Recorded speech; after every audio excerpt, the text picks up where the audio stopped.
இன்றைக்கான வீடியோ பதிவு என்னென்னு பார்த்தீங்கன்னா, நம்ம ஆட்டு நெஞ்செலும்பு நம்ம சூப் வைக்க போகிறோம். அதுக்கு வந்து நான் ஆட்டு நெஞ்செலும்பு வாங்கிட்டு வந்திருக்கேன். இதை என்ன தண்ணியில் போட்டு அலசி எடுத்துக்கணும். நெஞ்செலும்பு வாங்கிட்டு வந்தாச்சு. அடுத்தது பார்த்திங்கன்னா பூண்டு, ஒரு பெரிய பல்லு பூண்டு வந்து ஒரு கட்டி எடுத்திருக்கேன். அடுத்தது இஞ்சி ஒரு துண்டு எடுத்திருக்கேன். சின்ன வெங்காயம் எடுத்திருக்கேன். தக்காளி வந்து ஒரு பெரிய சைஸ் தக்காளி ஒன்றே எடுத்திருக்கேன்.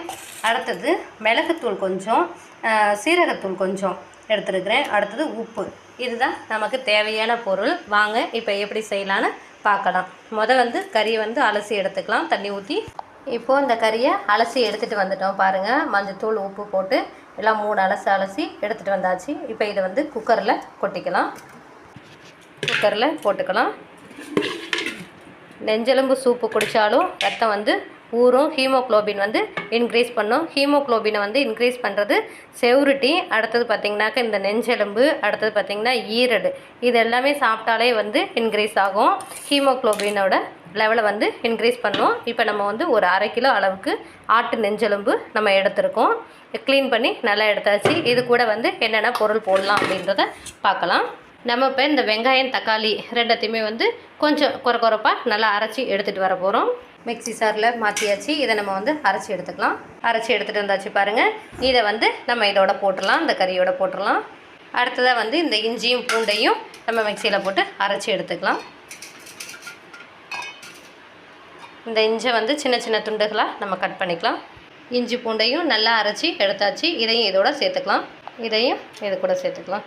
அடுத்ததாக பார்த்திங்கன்னா மிளகுத்தூள், அடுத்து சீரகத்தூள், உப்பு, இது 3த்தையும் சேர்த்துக்கலாம்.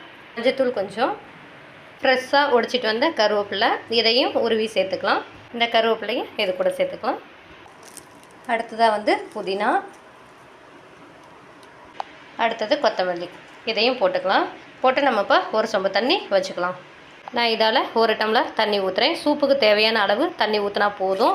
அதிகமாக தண்ணி ஊற்றினோம் அப்படின்னாக்க பொங்கி வந்துடும். பொங்கி வந்ததுன்னா இதனுடைய இதெல்லாம் வெளியில் வந்துடும். அப்படிங்கும்போது நமக்கு வேஸ்ட் ஆகிடும்.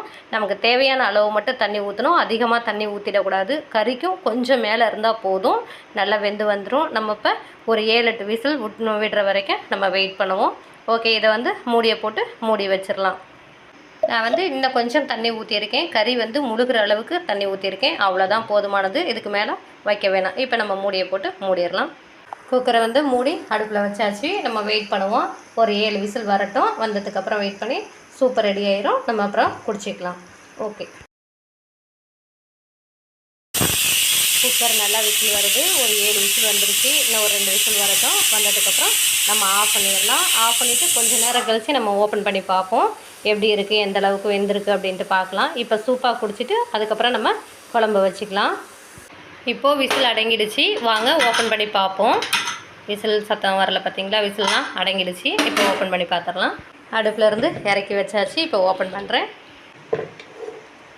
நல்லா சூப்பராக ரெடி ஆகிடுச்சு பாருங்கள். இப்போ இதை ஒரு கிண்ணத்தில் போட்டு சாப்பிட்டு பார்ப்போம் எப்படி இருக்குதுன்னு. இப்போ அதை போட்டுக்கலாம்.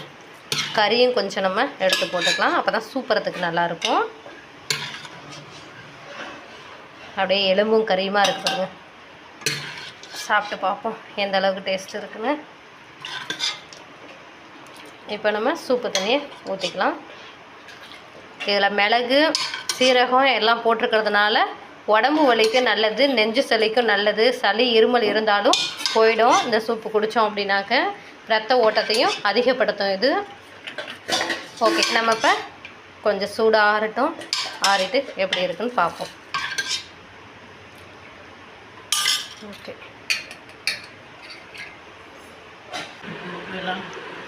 நல்லா இருக்கா? இட்லிக்கும் நல்லா இருக்கா? ஓகே, அம்மா இட்லிக்கு சூப்பு போட்டு சாப்பிட்றாங்க. இட்லிக்கும் நல்லா இருக்குது அப்படின்றாங்க. அதாவது கறியாக மட்டும் தனியாக எடுத்து வச்சுருக்காங்க. சூப்பை வந்து இட்லியில் போட்டு சாப்பிட்றாங்க. சரி, ஓகே. ஓகே தானே? டன். ஓகே.